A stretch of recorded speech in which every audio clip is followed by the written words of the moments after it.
Otwood with me, but we have a special guest of Andy Hopp. Hello, everybody. It's me, Andy.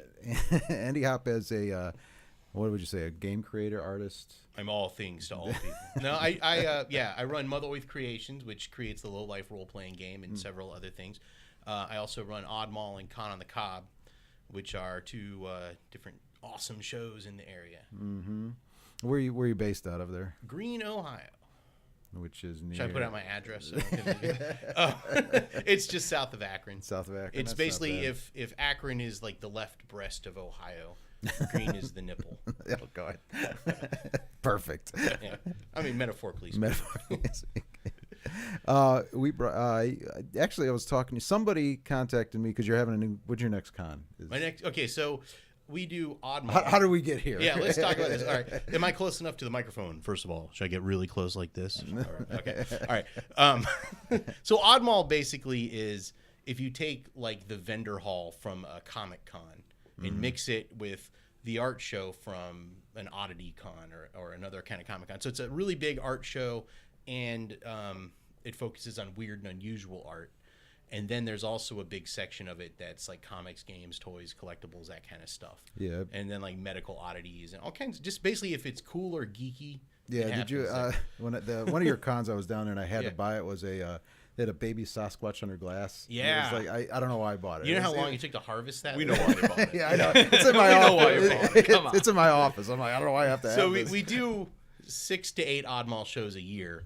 And they're all different sizes, different themes, different things. Our biggest show is the one in Akron at the John S. Knight Center, which is May 4th and 5th. That one gets about 10,000 people or so. It's a pretty big show. Big. Yeah. How many days does it run? 2 days, Saturday and Sunday. And about 260 vendors at that one. Oh, that's kind of worth it. What's the price? And it's free to get in. Nah. Yeah. Shut up. Totally free. I asked for two things when you come in. Though. I asked for you have to give me a high five when you come in. Oh, no. And we ask for donations, but they're optional. Yeah. So we have like the Walmart greeter, like kind of. Yeah. Well, I used to have a booth where I'd stand at my booth all day and try to sell my games and books and art and stuff. And I found out it was much more lucrative for me if I actually stand at the door and greet people and just say hello to people. I don't say, hey, give me money. But if I'm just there saying hi to people and I have this like monster I made that you feed him and your donations. Yeah. And if someone is there, people are much more likely to actually put something in it. So it's much more lucrative for me to actually just greet people at the door than it is to try to sell stuff from my booth. Hey, we're gonna steal it. We're gonna steal that idea, Josh. with the amount of introverts Get to the front door. Right. And the nerds thing. If somebody's there, it's like, okay, here, if I give you money, you probably shut up, right? Yeah, right. Don't talk to me. I'm also Danny DeVito's non-union stunt double. Oh, stop it. Yeah. I've fallen down many stairs. Right. I counted today. 8 people have told me today that I look like Danny DeVito. Oh, come like on. It's news to me. Did you know you look like someone? Yeah. Are you gonna get any free meals or anything like that? I did get free cranberry juice at a liquor store once. Do you at least act shocked each time someone does like? So, okay, I do it every time. It's different. Like, yeah. Sometimes I'll be like, "Who's that?" Or I have no idea. And then sometimes I'll be like, "Yeah, he's my uncle." Or one time, I know we only have like 20 minutes. Is there a problem if we go over? No, go I ahead. babble. No. All right. I was at Animal Kingdom at Disney World in Florida, and this guy was in line in front of me. We're like gonna go see some tigers or something, and he was kind of like your stereotypical like East LA gangster dude with the headband that goes down over his eyes, and the like white tank top on. And super muscly. Go. Yeah, he was. Yeah. But he was in line in front of me, and he's like this huge muscle dude, right? And he looks back at me and he goes, "Oh my God!" He's just jumping up and down, like, "Oh my God! Oh my God!" And he doesn't even say anything to me. He just turns around and he puts his arm around me and takes a selfie with me. And I'm just like smiling the whole time. So I never spoke because I don't sound anything like Danny DeVito. So then he calls his friend while he's there. He's like, "You won't believe who I'm in line with! Oh my God! Oh my God!" And he was just bouncing up and down the whole time. And I never spoiled the illusion. So to this day, he thinks he was in line with Danny DeVito. It's got the self. You've enriched someone's life. See? Made him happy. For those few minutes, that man was excessively That's right. I was hanging out once with, I'm sure you guys know Larry Elmore. Yes. Okay, so. Well, not personally. Well, but yes. okay, but Larry Elmore, for those of you who don't know, he's an amazing guy. Larry, if you're watching this, hi. We haven't talked in a while, but You're awesome. I keep bumping into this. Nah, it's okay. Anyway, Larry bears a resemblance to Kenny Rogers. Yes, he does. Yes. Yes, he So does. he and I were at the Alliance Open House in Fort Wayne in like 2004 together, and we were promoting our products and stuff and sharing a booth together.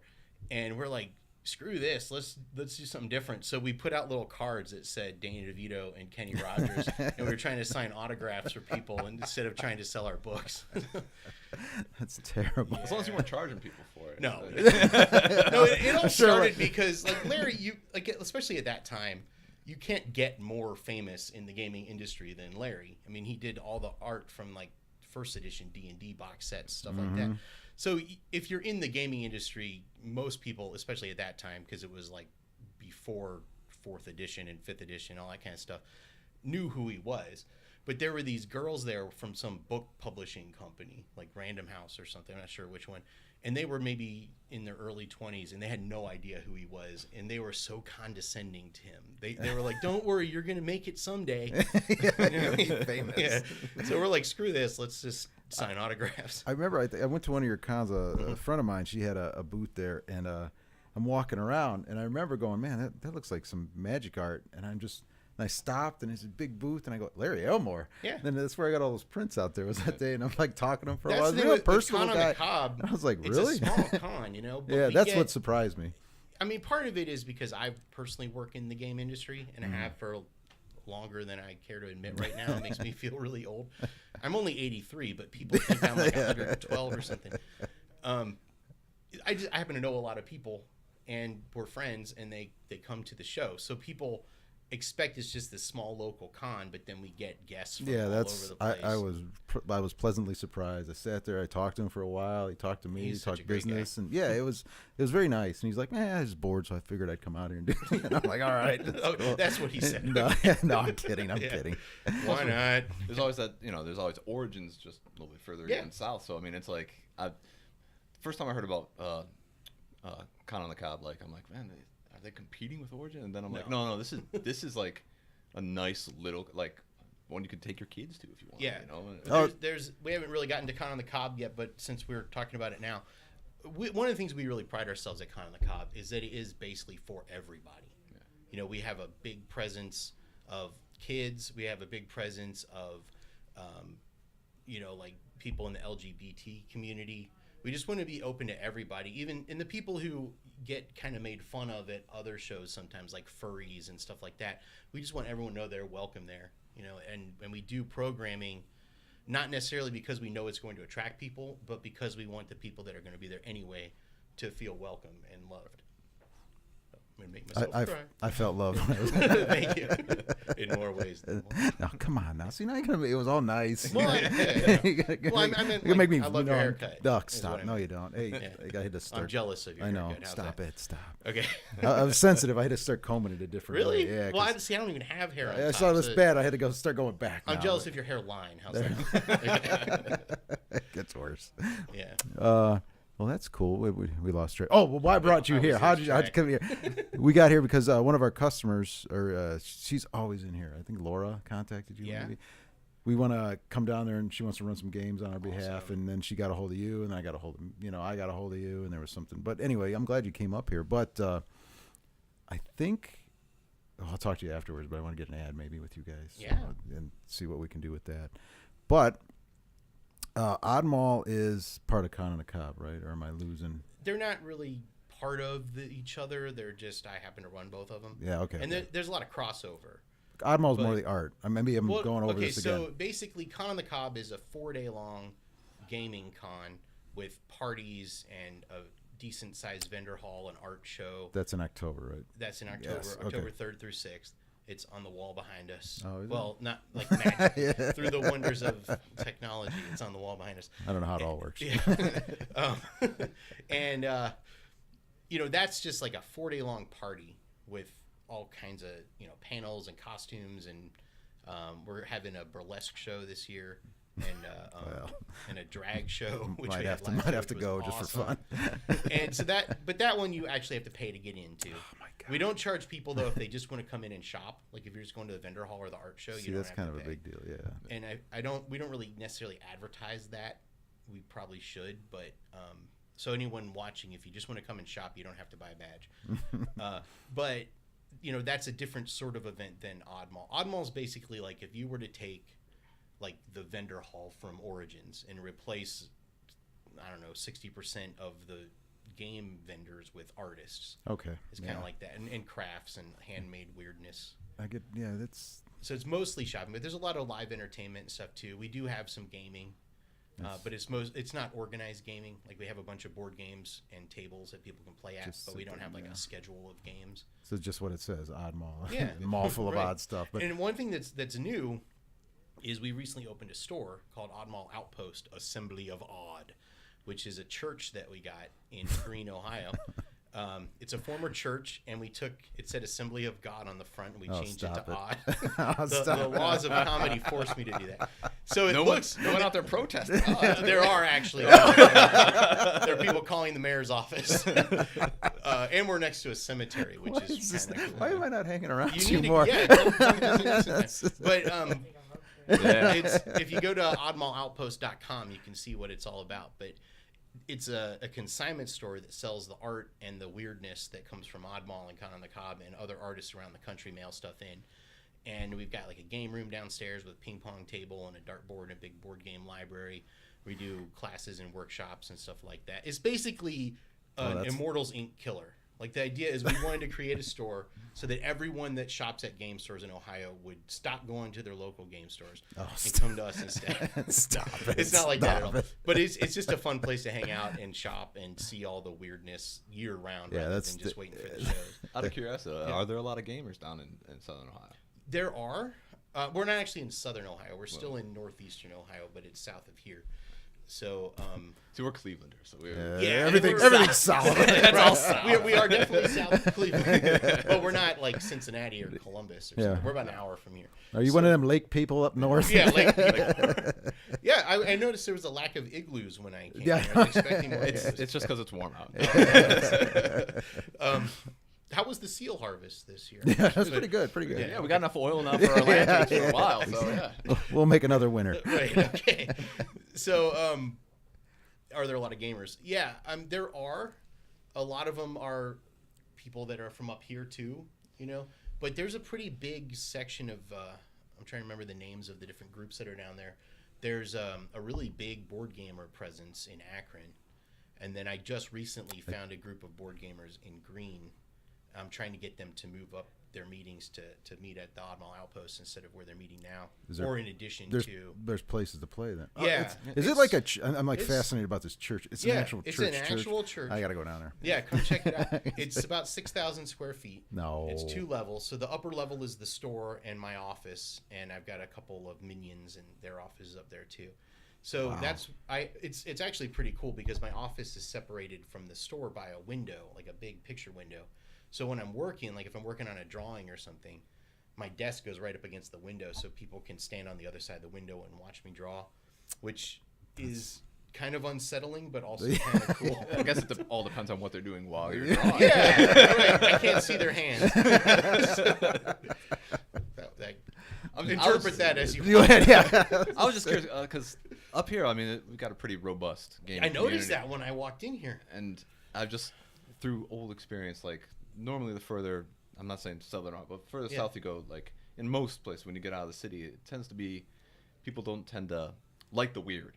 Yeah. Like it's very small pockets. Well, I'll tell you, Akron recently, within I'd say the last few years, has really embraced a lot of weird stuff. There's new game stores that have popped up. There's a new one, just Rusty Dragon or something. I haven't been to that one yet. I think it just popped. Somebody just called me about it because there's a lot of.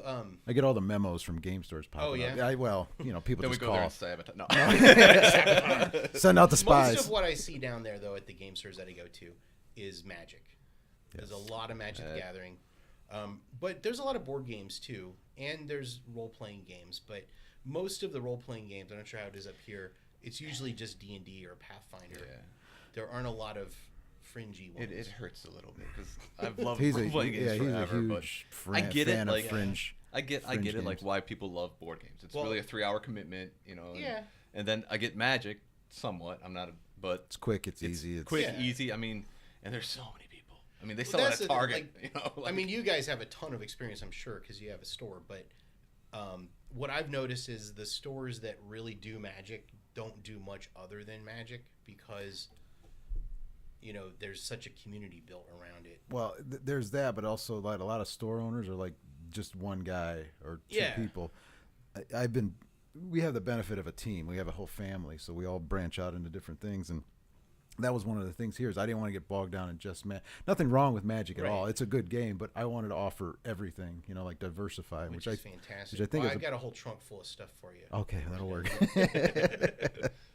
Just diversify all over the place. Yeah. On this similar note, I'm here all night, so I brought Low Life with me, and I brought a card game I made called Gazoink. So if we have enough interest, I'd be happy to run a Low Life session tonight. Oh, okay. And if there isn't enough interest to do an actual role-playing game session, then we can play Gazoink. Okay, I'll have to play something. We have to do. We should have something. There should be people around. Yeah. I'm sure we can get somebody. Well, tell me about Low Life. I will tell you about Go Low ahead. Life. Okay, so gazillions of years in the future, after humans are extinct, everyone's evolved from cockroaches and Twinkies and the various things that survived. Every possible cataclysm or calamity or catastrophe, and also some things that don't start with C, have happened to the planet. And society is loosely based on the misinterpreted archaeological evidence of extinct humans. So there are currently 3 books. It's a Savage World setting. It's an official Savage World setting. The first edition was actually printed by Pinnacle. So it's not like it is my own creation, but it's not just like use the rule system. Yeah. Right. So it's actually an official setting. There are currently 3 books. There's the Low Life core rule book called The Rise of the Lowly. Then there's a book called The Whole Whole, which is a guide to Keister Island, which is just one part of the world. Interesting story about that, though, since it's actually Earth, way in the future. Keister Island is the former Greenland, and there's a giant hole in the ground called the Keister of God, which is also what you call the discard pile in all my card games. But the Keister of God is this giant hole, like 200 yorts across, and every unit of measure in Low Life is called a yort. So it gets a little confusing there, but it doesn't matter. But it's huge. And after that book came out, I was browsing the internet, and I saw a headline that said scientists use satellite imagery to detect Earth's deepest hole, or Earth's biggest hole, and it happened to be under the ice cap of Greenland, exactly where I drew the Keister of God 2 years before. It's sort of aliens. And then the third book is called Holy Crap: The Great Sex Change Operation, and that one is about all the religions of Low Life, and it's a 285-page book that deals with about I think 120 different religions and cults and things, a lot of which are based on the misinterpreted archaeological evidence of us. One is actually based on one of us. When I did the Kickstarter for it, somebody paid a significant amount of money to have a religion based on the archaeological remains of him. So that's kind of cool. Yeah. So it actually turned out great. I don't know if that's vain or genius. It was kind of both, but so his nickname is Fluffy. So there's this religion called the Fluffy Nubblers, and what happened is they were these different other explorers. They're called gadabouts in Low Life. They were exploring the remains of an ancient human race civilization, and they came across this room that was just the room in this guy's mom's basement, but it was his bedroom, and it was all full of like action figures and stuff, because that's what he collected. But they interpreted it as these are idols of all the other gods. So this guy, and they found a pair of underpants with his name written. So they knew his name was Fluffy. So the idea was that he has all the other gods, so he must be the most powerful god of all time. So they're all about collecting ancient relics and stuff like that, and keeping them in mint condition in the box and all that kind of stuff. So they're basically like hardcore geek nerd collector types, like that's probably most of us are. Yeah, I know. But anyway, that's just one example. Then there's a bunch of them based. There's like a one that worships Bob Ross.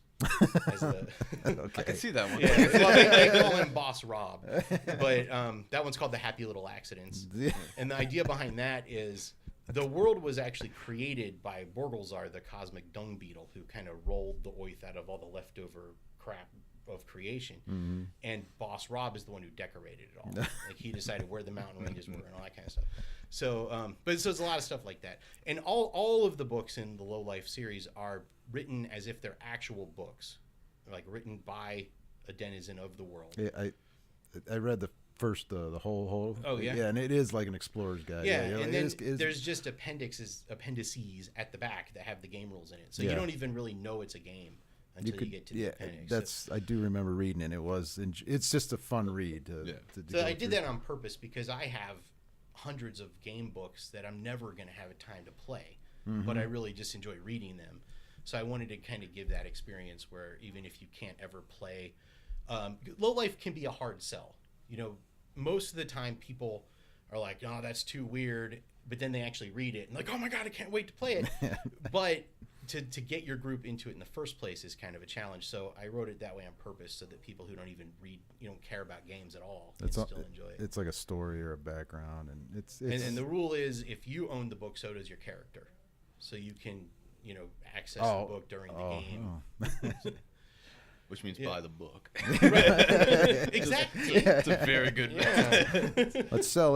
No, that's pretty funny. Yeah, I read it. The part, if I could think about one part you like, there's a part where there's a whole mountain range. It's just a dead giant creature. The incredibly huge monster. Yeah. That's actually the subject of the next book. Oh, okay. I'll quiet down. The whole volume 3, The Incredibly Huge Monster, which is basically a gigantic monster that takes up what used to be Europe. So it's a continent-spanning creature. So it's not like a monster you encounter. It's more of a geological formation, and you can go inside it and outside of it. There's all kinds of. In fact, if we play tonight, the adventure I'm going to run takes place in and on the Incredibly Huge Monster. So there's all kinds of interesting things that I'm currently working on. There's a lot of new art and writing that goes with it that I haven't done yet, but I don't know. It's just a new kind of setting that I've never really explored before. Like, how do you turn an actual organism into a setting? A world, yeah. Well, that's beyond me. That's why some guys get it. So what else are you working on? I think you said you're working on a new Kickstarter. Yeah, actually I am. Give that a spiel. Cool, thanks. So this is another Low Life book, but what this is something people have been asking me for forever, which is a coloring book. So it's called After the Wipe, a Low Life coloring book. In the history of Low Life, the era called After the Wipe is the current time. The era when all the cataclysms and everything happened is called the time of the flush. So everything got flushed away, and now they got wiped away, and now this is After the Wipe. So in the story of After the Wipe, because it's not just a coloring book, it's also a storybook, and it rhymes. No. Stop it. It does, because I actually did a children's book called Alpha Beast Soup, which I brought with me too. And that's like a Dr. Seuss style rhyming storybook. I don't want to know. And anyway, so this is in the vein of that. I'm so scared. So it's a coloring book and a storybook that rhymes, and it's also a Low Life game accessory because it has new monsters and things in it that have stats and everything to use in the game.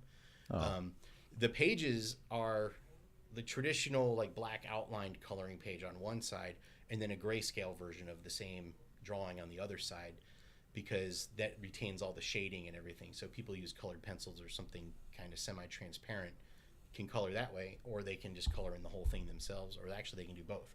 So I'm trying to be as versatile as possible. It's currently at 80 pages, but when we hit the next stretch goal, which is only in about $100, it'll be 96 pages long, which makes it probably have like 90 different pictures in it. It's a lot of work. It is. It's a lot of work. It's spiral bound, so you can lay it flat and you can fold it over, so you don't have to take up a whole page. You don't have to worry about your pages flopping over. And it has perforated pages, so you can rip them out easily without. Yeah, you put a lot of thought. You I put a tried lot of. those. Whoa, sorry. You put a lot of. So you put a lot of thought into that. I tried to. Man. I don't like to use. Do you drink a lot of half my coffee? butt. Not really. I'm hyper by nature. Oh man, you're like. Because I don't let anyone else talk. That's all. No, go ahead. I'm like amazed by it. But thank you. Yeah, so I try to just make every one of my products the highest quality I can. You know, like all my books are hardbound. They have spot glosses on them on the covers to add another layer of classiness. I'll back you on that. Yeah, all your stuff's always come Thank out. you. The artwork's always excellent. The writing's excellent. The setup's Thanks. excellent. You know, the books are always beautiful and Thank you. everything like I think that. part of that is and I don't mean to say this like to be arrogant or something. It was probably going to come off that way. That's okay. But just because I'm able to do the writing and the drawing, I feel like it's more cohesive. It like is. I used to just do freelance art for other games, which was a lot of fun, but you be in a book with 10 other artists and it kind of leads to kind of a disjointed narrative or I don't know necessarily disjointed, but it's less cohesive than when you have one person doing the whole thing. Yeah, we've noticed that with when we review books, the artwork too is like if it's consistent through the whole book, it gives a feel. Sometimes you get like this is comical, this is serious, this is right. I noticed the same thing with Pokemon cards because my daughter collects Pokemon cards, and obviously they can't have one artist do all the Pokemon cards; they would never sleep, but or do anything else. But you have some of them that are like oil paintings of these like horrific looking things, and then the next one's like a little cartoon doodle thing. So like 3 circles. Yeah, right. So I mean, it's kind of interesting to see everyone has a different style and everything, but. I just feel like it's a more cohesive unit when everything's done by the same person. Well, especially in role-playing books, if they have the same artist throughout. Yeah. Like the Trail of Cthulhu that we reviewed, now, that's the same artist all the way through. And it really that's what I was thinking does about. make it, like I said, it's not by committee. It's, right. You know. And then when you have the added layer of having the writer also be the illustrator, there's nothing lost in translation. Like if you write a book and then you tell me to draw a monster for you, my monster isn't going to look like my your interpretation head. would be okay, but then like if you have a vision of some creature, no matter how well you describe it, my drawing's still not going to look just like what your picture. Yeah, what you wanted, or that's what you want and what you get. Yeah. Right. So it takes a lot longer. It's a lot of work, but it's what I love to do. You put out a lot of stuff though. You have Thank a lot you. of stuff going on. That's I have so my cool. hand in many cookie jars. Yeah, I see that. Man, a lot more than I do. No. Oh, so if anyone's interested in checking out the Kickstarter, yeah, go ahead. I would sincerely appreciate it. I made a link, like I made the domain name lowlifekickstarter.com, and it's supposed to forward to the Kickstarter page. But just yesterday, the ICANN, whatever it's called, like the verification that checks your Whois data, decided that my Whois data wasn't entered properly, or they weren't aware of it. So now it just forwards to a page that says this website will be updated soon because it doesn't meet the ICANN requirements or something. So if you go to lowlifekickstarter.com, it may or may not take you there properly. But if you just go to kickstarter.com and search for After the Wipe or Low Life, it'll take you there. We could probably put a link on. You can put a link. Yeah, sure. Yeah, Awesome. Josh can put a Thank link on you. there for you.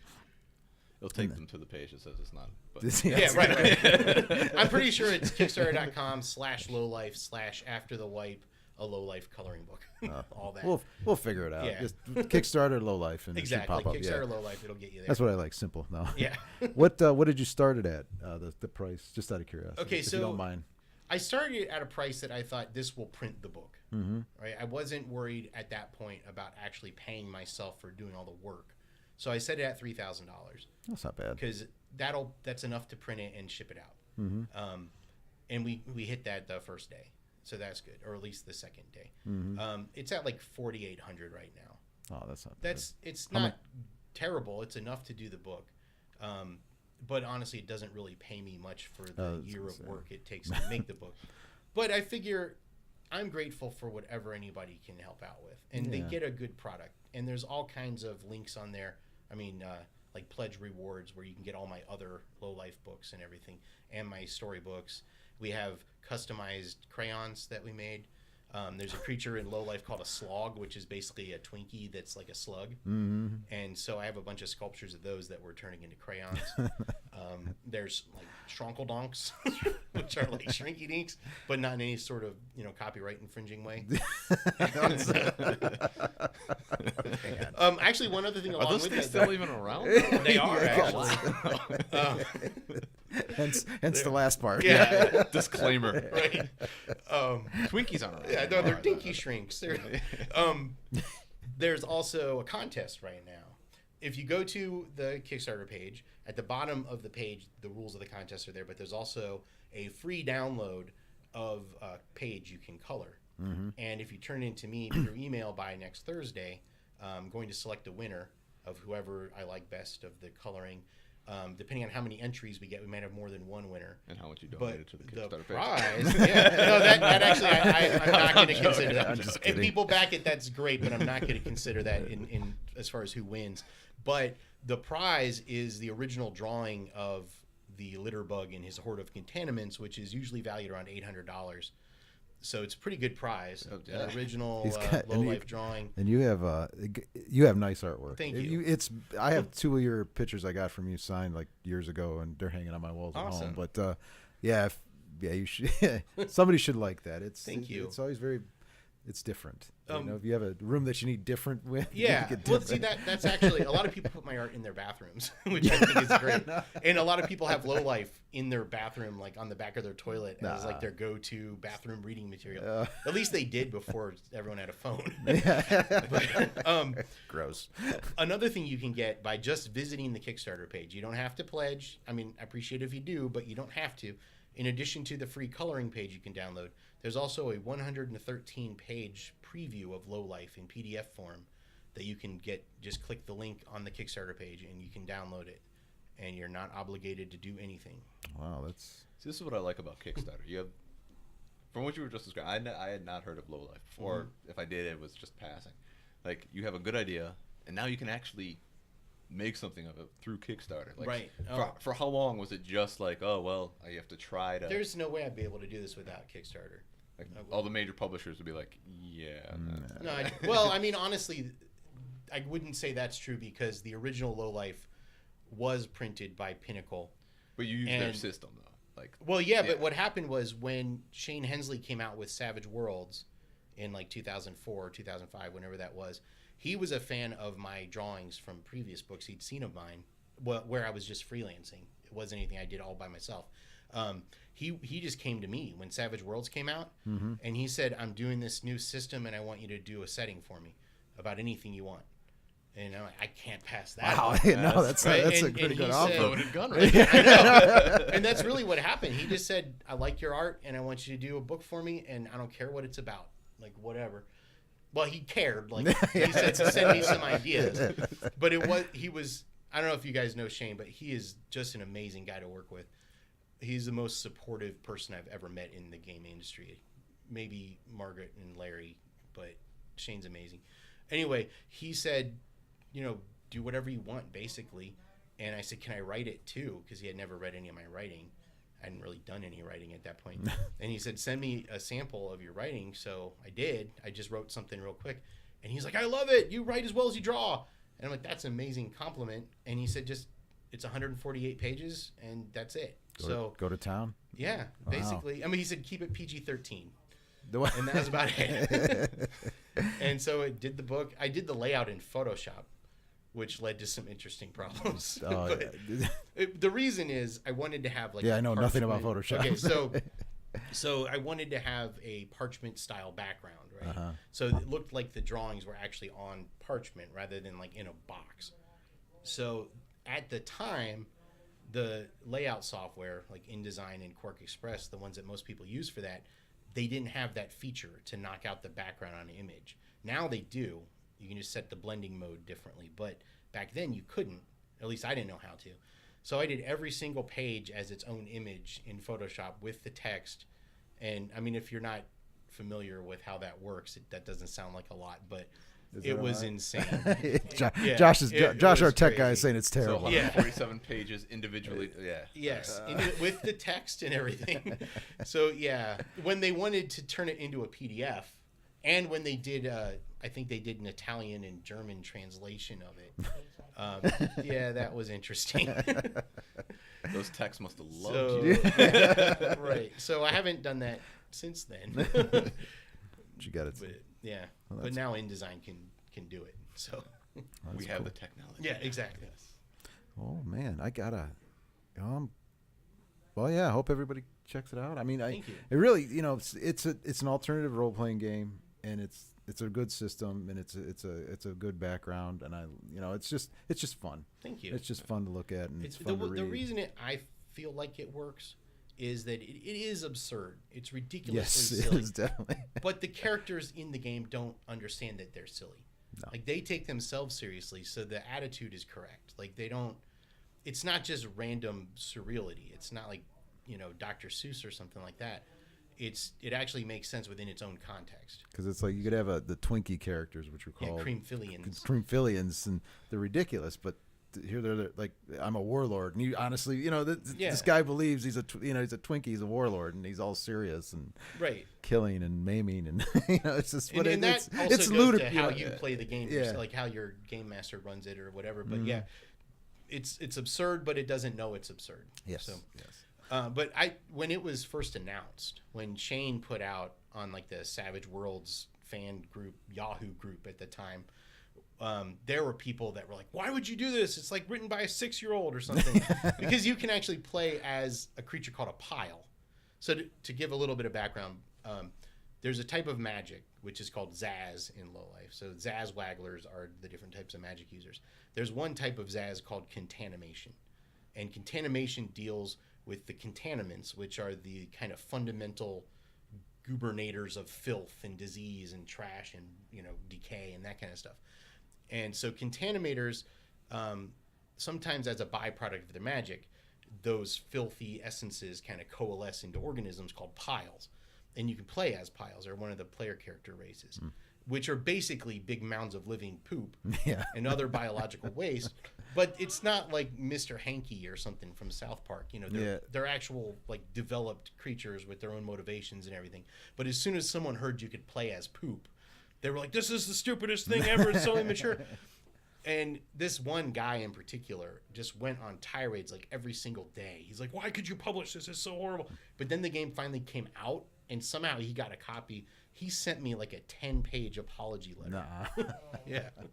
He sent me an email, and it was literally like 10 pages long about how wrong he was and how he was so sorry that he had trashed it. Oh, that's props to rare. him. That's rare. There's so many trolls out there. I know. To get it good like that. Well, I'm glad you came. Thank you. I'm fascinated by. We got to go down to see the church. Yeah, please do. Oddmall Outpost. I'm sorry. I'm kicking it with Kenny. Oh, you saw it on Kicking It with Kenny? Kenny? Awesome. Yeah, that was a lot lot of fun. Yeah, he is. It was fun. Oh, yeah. I forgot you were on Kicking It with Kennedy. Yeah, he came down at like 5 a.m. and it was great. It's a church. Yeah, I want to go down there now. I'm like fascinated. I'm currently. So I just took down I had a Star Wars Christmas tree that was like the first thing you saw when you came in, next to the zombified life-size unicorn. Oh, stop it. Right. And then, but I'm like, it's not Christmas anymore. So let's move all the Christmas stuff to its own section. But I need something else to be like the centerpiece right when you walk up the stairs that you see. And so someone had donated a toilet to me the other day. Because of course they did. I took the pastor's toilet and turned it into a monster. So when you come in, you'll see it. But anyway, these other people saw that one and they were like, we have an extra toilet at home. Do you want it? So I went and picked it up, and I'm going to turn it into a fish pond. So the toilet's going to sit on top of one of those giant little Tykes sandboxes that looks like a turtle, right? And the toilet's going to be in that, and the toilet's going to have the pump in it, so a waterfall will go out of the toilet, and I'll have a monster sitting on the toilet reading a book, probably Alpha Beast soup. But then I'm going to hollow out the turtle's mouth, so the water will overflow out of its mouth and be like a waterfall that falls into a giant crab-shaped sandbox that might have some turtles living in it. I'm not sure yet. But that's my project for the next couple of weeks. So you get a toilet and you turn it into that. Yeah. Might as well. That's great. Thanks. Hey, what's the address for that? 772 East Turkey Foot Lake Road in Akron, Ohio. Yeah, what's your hours down there then? We're closed Monday and Tuesday, 12 to 6 most other days, and we're open till 8 on Fridays. Cool. And mission or anything or no? No, it's just a store. Store. It's a store, but you can like we have the board game library and the ping pong table and arts and crafts supplies and stuff like that people are welcome to just come in and play whenever they want. Okay, cool. Thank you. All right. Well, thanks for coming out, Andy, and hope to see you again. And I really we hope to get some people from the cop. Yeah, and we'll put you out there. We'll be on. This will be on Facebook, Twitch, Twitter, YouTube, and then I'll have it on SoundCloud and available Apple downloads and Wow, that's a lot of places. Yeah, we kind of know what we're doing. That's awesome. We kind of Only power. kind. I know. We got the green wall that these guys can't see. It's actually a green painted wall, not a giant Con on the Cob banner. We painted that. You just it took me You just see hours to That's get that awesome. lettering on that wall. Exact replica of your artwork. Hey, I'm sorry I didn't let you talk very much. It's okay. That's enough time. I got plenty of time.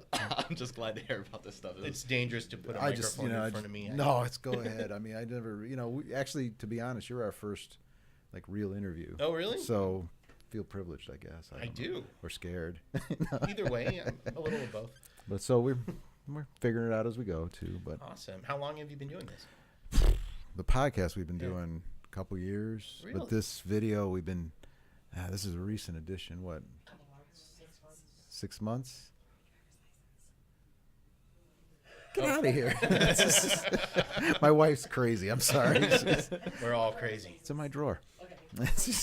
Later. Just came here to get stuff from me. Well, I'd love to come back. Yeah. It's Oh, a yeah. blast. Anytime you want to. I mean, even if I don't have something to promote, I'd love to just come and chat. No, if you Talk about you cool stuff. with it? Yeah. I'm cool. Yeah. You want to come on up anytime? Just call me. Awesome. Say I'm bored. I want to come up and do something. I'm always looking for new friends to hang out with. Yeah, you can, and then promote your stuff. We'll cross.